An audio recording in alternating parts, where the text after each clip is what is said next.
Morning. मैं doctor Jyoti Sachan, assistant professor of home science, SMM government girls college Bhilwara.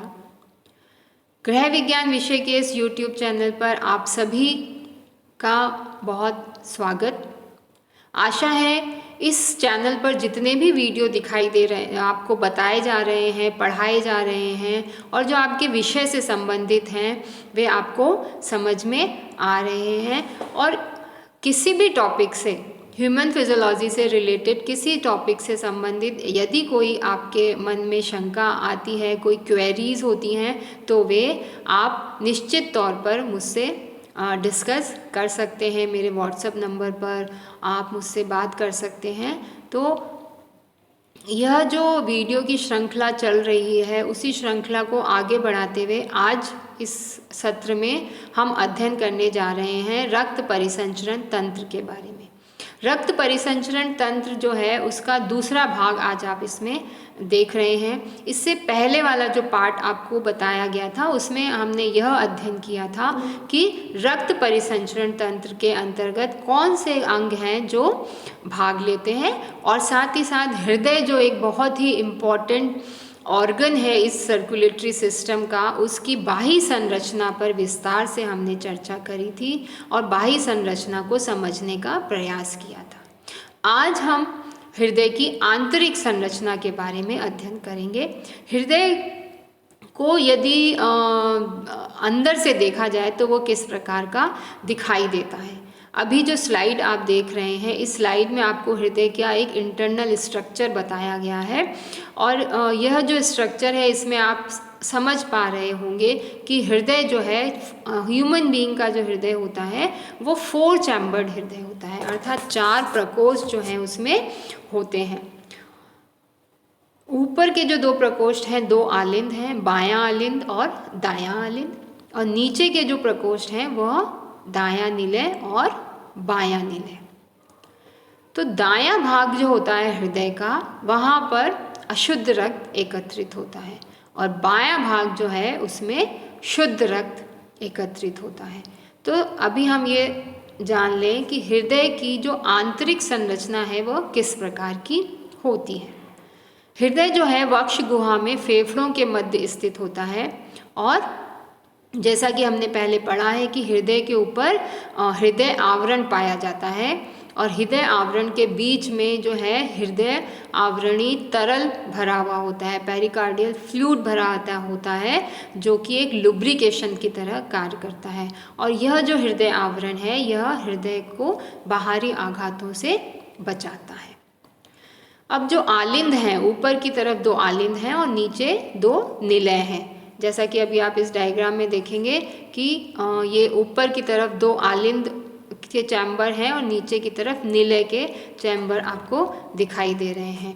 तो आलिंद जो होता है, आलिंद, दोनों आलिंदों के बीच में एक अंतरा आलिंद पट्टी पाई जाती है जो दाएं आलिंद और बाएं आलिंद को अलग अलग करती है। अंतरा आलिंद पट्टी पर एक अंडाकार गड्ढा भी होता है जिसे फोसा ओवलिस कहा जाता है।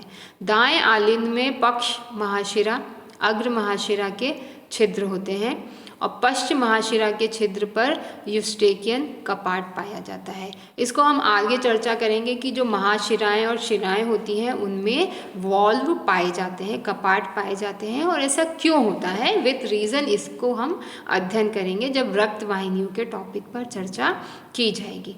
तो अभी आप देख रहे हैं, हम डायग्राम से समझते हैं इस बात को।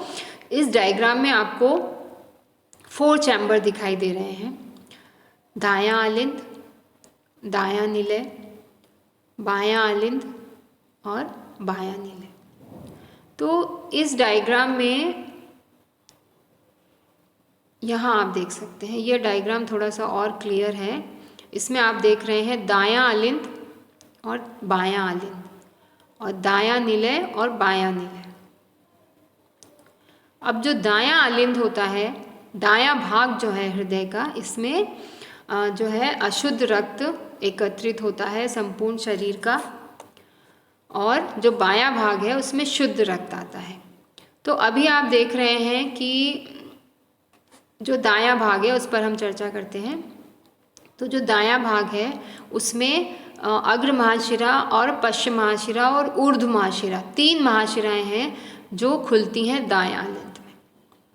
अब दाएं आलिंद में अशुद्ध रक्त आता है, संपूर्ण शरीर का अशुद्ध रक्त जो है वो दाएं आलिंद में एकत्रित होता है और यहाँ से फिर वह बाएं आलिंद में प्रवेश करता है। तो अग्र महाशिरा के छिद्र जो होते हैं उसके पास में कोरोनरी साइनस होता है और इस छिद्र पर जो है थिबेसियन कपाट जो है वह पाया जाता है। अच्छा, कपाट जो होते हैं वो हृदय में भी आपको दिखाई देंगे, रक्त वाहिनियों में, शिराओं में कपाट पाए जाते हैं। तो कपाट जो होते हैं इनका इम्पॉर्टेंट फंक्शन ये होता है कि यह ब्लड को केवल एक ही डायरेक्शन में फ्लो करने देते हैं, बैकवर्ड फ्लो को रोकते हैं। अभी हम आगे और भी देखेंगे कि हृदय के अंदर भी विभिन्न स्थानों पर कपाट पाए जाते हैं जो रक्त को एक ही दिशा में जाने देते हैं, विपरीत दिशा में जाने से रोकते हैं। अब दायां, हम क्योंकि अभी हम अध्ययन कर रहे हैं दाएं आलिंद के बारे में, तो दायां आलिंद जो है, दाएं आलिंद में अग्र और पश्चिम महाशिरा आकर खुलती हैं और जब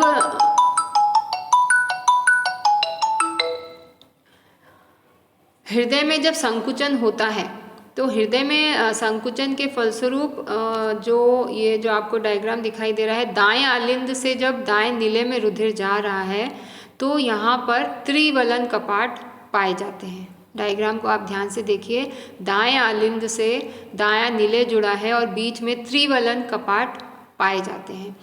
अब यह जो त्रिवलन कपाट होते हैं ये रुधिर को केवल दाएं आलिंद से दाएं नीले की ओर ही जाने देते हैं।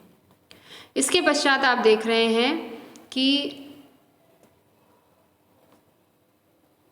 यह जो डायग्राम आपको दिखाई दे रहा है इसमें दाएं आलिंद से जो रुधिर है वह फुफ्फुसी धमनी में प्रवेश करता है और फुफ्फुसी धमनी जो होती है वह फेफड़ों तक जाती है, लंग्स तक जाती है और यहाँ पे क्योंकि दाएं आलिंद में सारे शरीर का अशुद्ध रक्त इकट्ठा होता है, दाएं आलिंद से वह दाएं नीले में प्रवेश करता है और दाएं नीले से फिर ये सारा अशुद्ध रक्त फुफ्फुसी धमनी से होता हुआ लंग्स में जाता है और लंग्स में इस ब्लड के प्योरिफिकेशन का कार्य होता है और लंग्स में जब प्योरिफिकेशन का कार्य होता है तो सारा रक्त जो है वो शुद्ध रक्त में परिवर्तित होता है और फुफ्फुसी शिराओं के द्वारा पुनः वह बाएं आलिंद में लाया जाता है। अब यहाँ आप डायग्राम में देख रहे हैं दाएं आलिंद के बाएं साइड में बायां आलिंद आपको दिखाई दे रहा है। तो यहाँ बाएं आलिंद में जो रक्त है वह एकत्रित होता है और वह शुद्ध रक्त एकत्रित होता है और बाएं आलिंद और बाएं नीले के बीच में कपाट पाया जाता है जिसे द्विवलन कपाट कहा जाता है। तो जो शुद्ध रक्त है वो बाएं आलिंद से बाएं नीले में प्रवेश करता है, द्विवलन कपाट खुलते हैं और जब सारा रुधिर नीले में आ जाता है तो ये कपाट बंद हो जाते हैं। फिर हृदय के संकुचन के फलस्वरूप बाएं नीले से शुद्ध रुधिर जो होता है वो महाधमनी, जैसा कि आपको चित्र में दिखाई दे रहा है, महाधमनी जो है वो बाएं नीले से जुड़ी हुई है। तो बाएं नीले से निकलने वाली जो महाधमनी है वहाँ से शुद्ध रक्त होता हुआ संपूर्ण शरीर में परिसंचरित कर दिया जाता है। तो इस प्रकार अभी जो आप देख रहे हैं हृदय की आंतरिक संरचना आप देख रहे हैं, कुछ हम इस डायग्राम से समझने का प्रयास करते हैं। 4 चैम्बर आपको दिखाई दे रहे हैं, दायां आलिंद, बायां आलिंद, दायां नीले और बायां नीले, और जो पाइप लाइक स्ट्रक्चर आपको दिखाई दे रहे हैं ये होती है धमनी और शिराएं। राइट वाला जो पार्ट है, दायां वाला भाग है, दाएं भाग में अशुद्ध रुधिर एकत्रित होता है संपूर्ण शरीर का और बाएं भाग में शुद्ध रुधिर एकत्रित होता है। इसी के साथ नीचे जो आपको दिखाई दे रही हैं इसमें पेशी संरचनाएं दिखाई दे रही हैं, ये मसल्स पेशियां होती हैं और ये पेशियां जो हैं हृदय को फैलने और सिकुड़ने में मदद करती हैं और हृदय जो होता है निरंतर फैलता है और सिकुड़ता है।